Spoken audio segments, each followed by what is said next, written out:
There are comedy duos, and then there are legends. Most duos get a few good years, maybe a handful of memorable sketches, and then they fade into the background noise of entertainment history.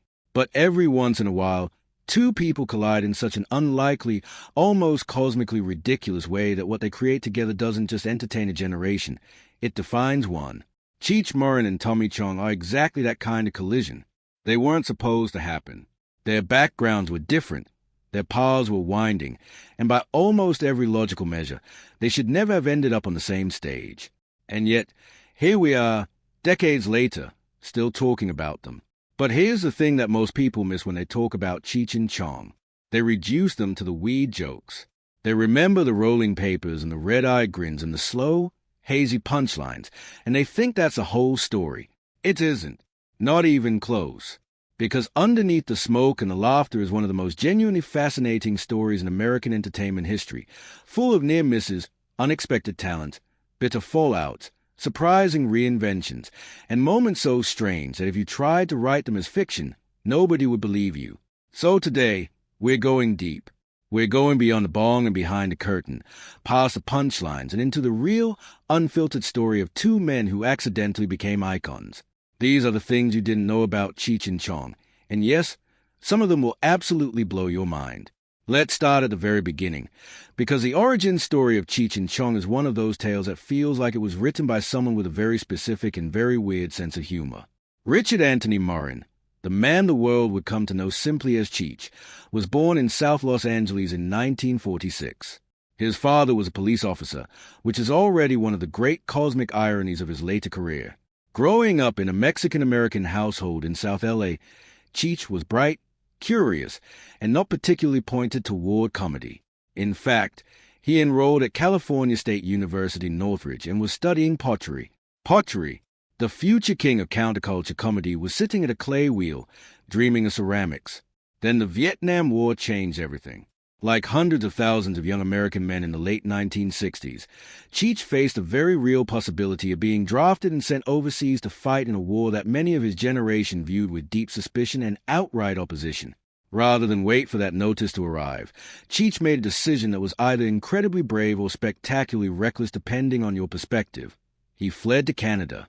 He settled in Vancouver, British Columbia, took whatever work he could find, truck driving, unloading carpets, laboring, and kept practicing his pottery. He had no plan. He had no blueprint. He just had a desire not to end up in a jungle on the other side of the world. Tommy Chong's journey to that same city was entirely different. Born in Edmonton, Alberta, in 1938, Tommy was the son of a Chinese father and a Scottish-Irish mother, and he'd already lived more than one life before he ever met Cheech. As a young man, Tommy played guitar professionally. His band, Bobby Taylor and the Vancouvers, was not some local bar band playing for beer money. They actually got signed to Motown Records, one of the most prestigious and celebrated record labels in music history. That alone is a remarkable footnote that gets almost completely swallowed up by the Cheech and Chong story. Tommy Chong, the stoner comedian, was a Motown recording artist. Think about that for a moment. But by the late 1960s and early 1970s, Tommy had drifted away from music and into a different kind of creative enterprise. He was running a club in Vancouver's Chinatown called the Shanghai Junk. And because Tommy Chong has never been someone who does anything in a conventional way, this wasn't just any club. It was part burlesque venue, part experimental performance space, where he blended sketch comedy and improv with the burlesque shows. His comedy troupe, CityWorks, performed between the dancers' sets. It was bizarre, it was unprecedented, and it was working. One night in 1970, a broke, uncertain, draft-dodging pottery student walked into the Shanghai Junk looking for a job, any job. Tommy saw something in him. Maybe it was the timing, maybe it was the energy, maybe it was just instinct. Whatever it was, Tommy invited Cheech to join the Improve group. Within weeks, they were performing together, and something completely unexpected was happening. The chemistry between them was electric in the way that only truly rare partnerships are. Their styles shouldn't have fit together. Cheech was fast, sharp, reactive. Tommy was slow, mellow, almost serenely unhurried. But that contrast was exactly the point. They were the perfect comic yin and yang, and neither of them had gone looking for it. Here is something that should fundamentally change how you think about Cheech and Chong's legacy. Their most famous routine, the one that launched them, the one that people still quote and reference today, the one that became the skeleton key to their entire comedic identity, was completely accidental. It was not written. It was not rehearsed. It was not the product of hours of careful crafting in a comedy writer's room. One night during a show at the Shanghai Junk, the two of them started improvising. Cheech was doing the voice of a guy looking for his friend Dave. Tommy, responding in the hazy, disconnected register of someone whose relationship with reality has been significantly altered, kept insisting that Dave wasn't there. The punchline built on itself, looping and escalating in that way that the best improved does, until it landed with the force of something that felt inevitable. The audience erupted. Dave's Not Here was born, completely unplanned, out of two guys riffing in a strip club in Vancouver. That moment crystallized everything. It showed them who they were as a duo, what their dynamic was, and what kind of comedy they could make together. And it's important to appreciate what was genuinely radical about their humor at the time. In the early 1970s, mainstream American comedy was still largely rooted in very conventional social frameworks. What Cheech and Chong were doing, openly, joyfully, and hilariously celebrating counterculture life, lampooning the establishment, giving voice to the Mexican-American experience and the hippie experience simultaneously, was genuinely subversive. They weren't just making people laugh. They were making people feel seen. This is where the story gets complicated, and where most of the sanitized, nostalgia-soaked retellings tend to look away.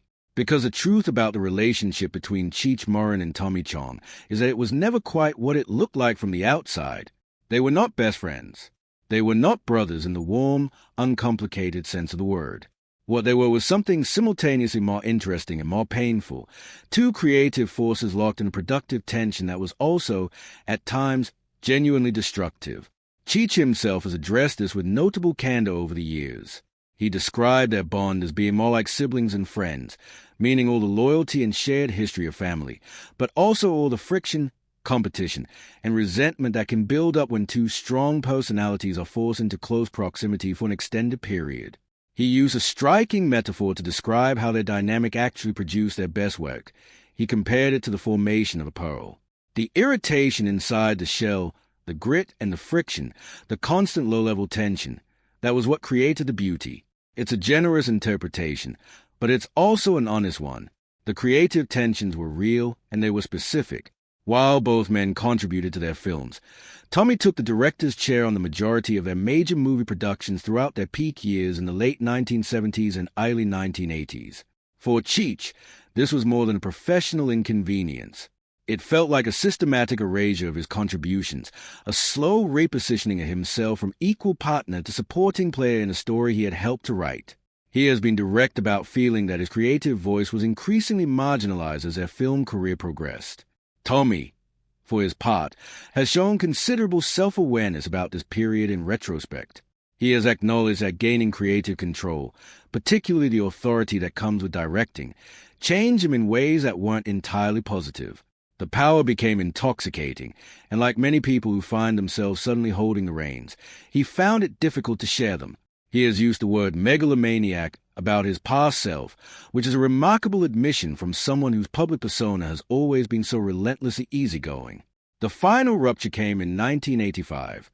By that point, the tension had been building for years, and it snapped over what might seem like a small thing but was actually deeply symbolic.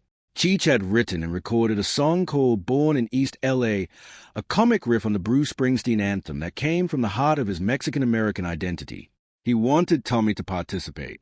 Tommy declined. Cheech went ahead alone. The song became a hit, and so did the film he subsequently made around it. But the partnership was effectively over. 17 years, 6 major films, multiple gold and platinum albums, and an incalculable cultural impact ended because one man wouldn't show up for the other at a critical moment. Here's where Cheech and Chong's story gets genuinely surprising for people who have only ever thought of them through the lens of their stoner comedy. Because both men, once freed from the constraints of their shared identity, revealed themselves to be far more versatile and accomplished than anyone had given them credit for.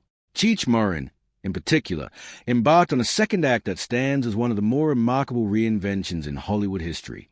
He became a serious dramatic actor, appearing in films alongside major stars and owning genuine critical recognition. He pursued his passion for Chicano art with a kind of focused, scholarly dedication that earned him respect in the art world, a place not typically associated with a guy from Up in Smoke. He assembled one of the most significant private collections of Chicano art in existence, a collection that has been exhibited in major museums and that has played a meaningful role in bringing recognition to an artistic tradition that mainstream culture had long overlooked. The man who once played a hapless stoner became a legitimate cultural advocate and institutional figure in the art world. His voice work is also considerably more extensive than casual fans realize. Cheech voiced Bonsai the hyena in Disney's The Lion King, one of the most commercially successful and culturally embedded animated films ever made. He brought Ramon to life in the Cars franchise. These are not cameos.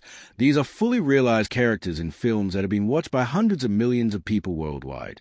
The range required to move from the kind of comedy Cheech made in the 1970s to the family-friendly world of Disney animation is genuinely significant.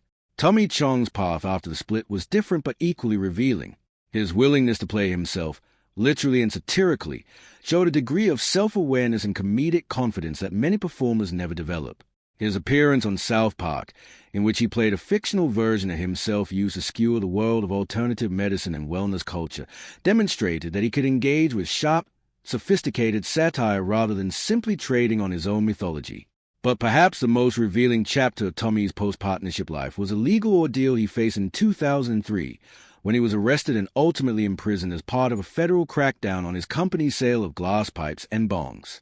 The case attracted widespread attention and significant controversy, with many observers arguing that the prosecution was politically motivated and disproportionate. Tommy served 9 months in federal prison. The documentary made about his experience, aka Tommy Chong, captured him during that time and revealed a man capable of reflection, dignity, and genuine depth.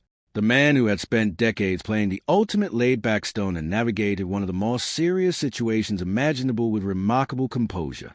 Now let's get into the territory that even dedicated fans tend not to know, because beyond the broad strokes of their story, there are specific, detailed, almost unbelievable facts buried in the history of Cheech and Chong that deserve their moment in the spotlight. Consider the near-miss with Friday the 13th. In the mid-1980s, following the success of Friday the 13th Part 6, Jason Lives, the film's director Tom McLaughlin pitched a concept that would have placed Cheech and Chong directly in the path of Jason Voorhees. The idea was exactly as gloriously absurd as it sounds. The duo would either be operating an illicit marijuana farm deep in the woods or stumbling into a summer camp as spectacularly unqualified counselors, with Jason serving as the unlikely antagonist. It was a genuine pitch, made to a real producer, and it came remarkably close to actually happening. The image of Jason Voorhees encountering Cheech and Chong is so perfectly bizarre that its non-existence feels like a loss to cinema. Then there's the story of the MUF DVR license plate from Up in Smoke, perhaps the most quietly remarkable piece of trivia in their entire filmography. That plate, one of the film's most memorable running visual gags, the kind of detail that viewers notice and laugh at and remember for decades, was not invented by a Hollywood prop department. It was a real plate. It belonged to a real person. Specifically, it belonged to a Los Angeles Police Department officer. The irony of a law enforcement officer's personal vanity plate becoming an immortalized detail in the most famous stoner comedy ever made is so perfect that it almost feels fabricated. It isn't. The plate traveled through several vehicles over the years before the officer retired it, and reportedly, he still has it. And then there's the Jack Nicholson story, which is the kind of anecdote that almost defies belief but is thoroughly documented. When an early cut of Up in Smoke was screened, Nicholson was in the audience. He had recently been in a car accident and was nursing a dislocated shoulder, an injury that, as anyone who has experienced it knows, makes the simple act of laughing genuinely painful. He had been advised by his doctor not to laugh. He was sitting in a screening of one of the funniest films of the decade. The result was predictable and extraordinary. Nicholson sat in the theater, unable to stop himself from reacting, producing a series of pain grunts and involuntary sounds as each joke landed and sent a jolt through his injured shoulder. The producer who witnessed this later noted that if a joke was funny enough to make Jack Nicholson laugh through a dislocated shoulder, it was definitely staying in the film. There is no more honest audience reaction test than pain-filtered laughter. And the Volkswagen Beetle that appears at the start of that same film? It was Nicholson's actual personal car. Finally, there's A Matter of Nice Dreams, their 1981 film, and the screenplay, or more accurately, the document that served as a screenplay. Reports indicate that the script for the entire film was approximately 3.5 pages long. 3.5 pages. For context, a standard Hollywood screenplay for a feature film runs between 90 and 120 pages. What Cheech and Chong submitted as their creative blueprint was essentially an outline with some visual notes and a general sense of direction. And yet the film, which followed the duo selling marijuana from an ice cream truck with a giant clown face on top, was meticulously storyboarded. Every physical gag, every piece of slapstick choreography, every visual joke was planned in careful detail. The written word was almost irrelevant. The physical language of comedy was everything. So what is the real legacy of Cheech and Chong? It is not simply the weed jokes, though those have their place. It is not simply the films, though those endure. It is something more interesting and more durable than either of those things. It is a story of two wildly different people who found each other in the most improbable circumstances and created something that neither could have made alone, something that spoke to an entire generation's desire to laugh at the things it was supposed to take seriously. It is a story of a partnership